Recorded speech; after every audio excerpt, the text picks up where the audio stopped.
தேவன் அந்தகார இருளில் இருந்த நம்மை ஆச்சரியமான ஒளிக்கு அழைத்தார்.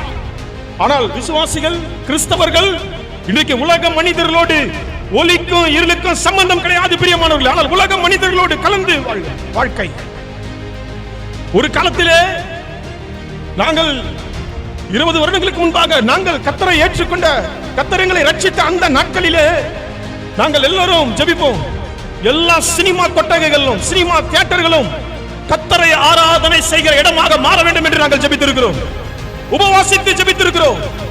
ஒரு காலத்திலே உலகத்திலிருந்து கிறிஸ்தவம் பிரிந்து வர வேண்டும், உலகம் எல்லாம் கிறிஸ்தவமாய் மாற வேண்டும் என்று ஜெபித்தோம். இன்றைக்கு கிறிஸ்தவம் உலகமாய் மாறிவிட்டது. சினிமா திரையரங்குகள் எல்லாம் கிறிஸ்தவ ஆராதனை செய்கிற இடமாய் மாற வேண்டும் என்று நாங்கள் ஜெபித்தோம். இன்றைக்கு பிரியமானவர்களே, சபைக்குள்ளேயே சினிமா வந்து விட்டது. கடைசி காலத்திலே நாம் தீவிரமாய் போய் கொண்டிருக்கிறோம்.